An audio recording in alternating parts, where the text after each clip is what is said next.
Work is now the biggest factor driving us, maybe not all of us, but a lot of people, to drink, drugs and depression. More than a third of people say their job is the most stressful part of their lives. There's all sorts of stuff going on. The one that really resonates with me is 60% drink alcohol after work in order to cope, 14% drink during the day for the same thing. That's not my confession, I'm just saying.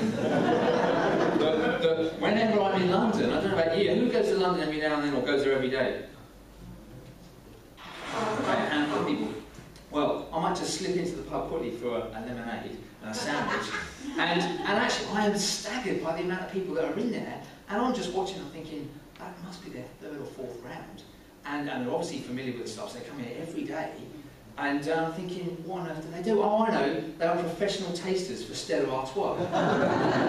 No, they're actually the pension fund managers and the hedge fund managers, and maybe that's why so much stuff went wrong. You know, because if they're not totally stressed out of their head, you know, they're barely keeping their eyes open because they've just had 5 pints or whatever. I mean, it really is quite scary. Okay, but you see the others there, and anybody who wants to have this presentation, just let me know and I can send it over to you. Okay, I'm successful, but I have a problem. Now, this is what somebody said to me when he came to me about 18 months ago. And this guy was in his late 30s, a director of a big global corporation called Johnson & Johnson. So we've all heard of that. And I gave him half an hour or so on the phone just as a consultation, just to see if we could do anything.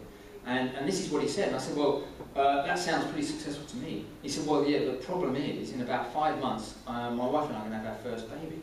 And I was like, okay, that's still good. And he said, yeah, but I know I need to make some massive shifts. Otherwise, I'm just going to be the thing that I really dread, is an absent father.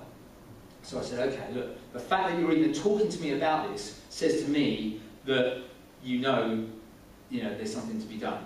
A lot of guys I know would wake up in 5 years' time and go, what is that noise? 1, 2, 3, how many kids have I got here? And they'd just be like, because they're never there. And when they are there, they're looking at the laptop, you know, and that really resonated with him. And amazingly, within that first 5 months, he was in a place where he could actually get his team to run everything so that he could go on paternity leave, not have to pick up the phone, not have to watch the BlackBerry. You know, one of the things that was really bugging him was when that red light started flashing, he was like, oh, I've got to really, do something about that. And 18 months later, we're still working together, and amazingly, we're now actually coaching his leadership team and the people in those leaders' teams. Are you with me? So that's what I love doing, is actually helping people get this kind of adjustment going. And success, as a lot of us know, is not necessarily just measured by how much money's in the bank. It's no good having loads of money if you're going to burn out by the time you're 40, if you get by the time you're 50.